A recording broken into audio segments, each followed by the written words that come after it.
4 histoires vraies qui paraissent pourtant improbables et une seule vérité sur la douleur que vous ne connaissez probablement pas. Enchanté, je m'appelle Dr Seguin Paul, chiropraticien à ABC Clinique Santé, et je vous propose dans cette belle saison estivale de faire un tour du monde des petites anecdotes qui nous ont permis, nous, l'humanité et la recherche, de mieux comprendre la douleur et peut-être votre douleur. Pour commencer, je vous propose de remonter un peu le temps et d'aller en Angleterre en 1995. Un jeune travailleur de 29 ans saute d'une plateforme et tombe directement sur un clou. Il est directement emmené à l'hôpital et à l'hôpital, médecins, chirurgiens, infirmiers, personne n'arrive à lui enlever sa botte, à lui retirer sa botte à cause de la sévérité de la douleur. On le sédate donc avec de puissants opioïdes et par peur de la sévérité de la douleur et par peur de créer plus de dégâts, le système médical et l'équipe médicale décident de lui scier sa botte pour essayer de voir ce qu'il s'y passe. Et devinez ce qu'on y retrouve? Effectivement, un clou de 18 cm pour être plus précis, mais surtout ce que l'on retrouve, c'est que le clou était passé entre deux doigts de pied. Il n'avait strictement aucune dégradation tissulaire, aucune égratignure. Pourtant, sa douleur était là, sa douleur était bien réelle. En effet, ce n'est pas le corps qui crée la douleur, c'est le cerveau. Le cerveau a créé de la douleur parce qu'il pensait que justement ce clou avait traversé son pied. Bon, c'est vrai qu'un chantier gris d'Angleterre, ce n'est pas très estival, et vous allez me dire, bon, une blessure sans douleur, ça paraît peu probable, mais est-ce que l'inverse peut être possible?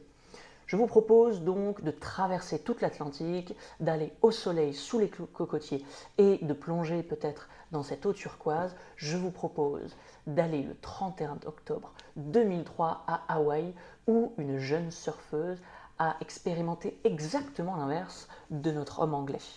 Je vous propose donc de vous raconter l'histoire de Bethany Hamilton. En effet, c'est une jeune fille de 13 ans, une très talentueuse surfeuse qui du coup allait prendre quelques vagues à Hawaï. Imaginez-la allongée sur sa planche dans cette eau cristalline d'Hawaï, le bras gauche étant dans l'eau pour justement garder un peu son équilibre sur sa planche. Une petite pression est ressentie, quelques petites tractions, et en baissant son regard, elle voit justement l'eau commencer à devenir rouge écarlate. Un requin-tigre de plus de 4 mètres, selon ses dires, venait de lui arracher le bras. Fort heureusement, et en gardant un calme olympien, elle réussit à nager jusqu'à la plage, et de là, on a pu très vite l'emmener à l'hôpital. Ce qui est intéressant dans cette histoire, c'est que comme le dit son rapport médical, la petite Bethany n'a ressenti aucune douleur jusqu'à son arrivée dans la salle d'opération.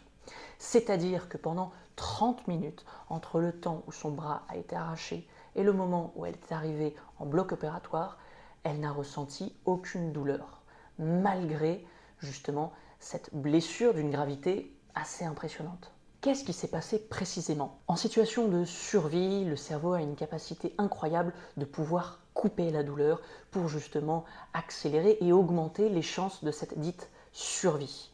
Et c'est exactement ce qui s'est passé, une analgésie, donc une baisse de la douleur par un stress intense. Ce qui est intéressant avec cette histoire, c'est que si le cerveau peut couper la douleur, il peut aussi apprendre à la baisser. Deux histoires, une avec de la douleur mais sans blessure et l'autre une blessure mais sans douleur. Vous allez me dire, oui Paul, mais c'est peut-être deux cas particuliers, ça ne représente peut-être pas la population générale.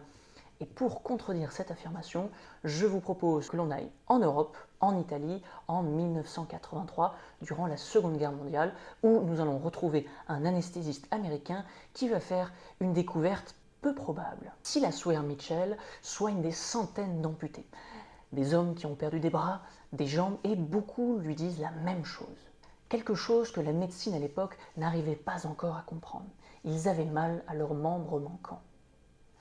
Pas de nerfs, pas de tissu, pas de bras, et pourtant des douleurs bien réelles, des douleurs lancinantes, des crampes, des brûlures, et pourtant rien à réparer, rien à guérir, rien à soigner. Mitchell avait tellement peur justement de publier ses découvertes qu'il les fit, mais de manière anonyme, sous forme de roman, dans une gazette locale. Beaucoup de gens ont été tellement émus de cette histoire d'un soldat mourant à petit feu à cause d'une douleur imaginaire que La Gazette justement recevit plusieurs centaines de milliers de dollars justement pour aider cet homme imaginaire. Ce qui est assez intéressant, et on l'a déjà dit précédemment, mais pas de tissu, pas de bras, et pourtant la douleur est là. Qu'une seule explication, ce n'est pas le corps, ce n'est pas les membres, ce n'est pas la peau, les muscles qui créent la douleur, mais c'est bien le cerveau. Ces histoires ne sont pas juste des anecdotes, ce sont des preuves que la douleur ne vient pas de votre corps, mais de là-haut. Et justement, ça change tout dans la façon dont on peut vous accompagner. Votre douleur est réelle, votre corps n'est pas cassé, votre cerveau a juste appris quelque chose, et nous sommes là pour vous aider à changer cet apprentissage. On se retrouve très vite et à bientôt dans nos établissements. Au revoir.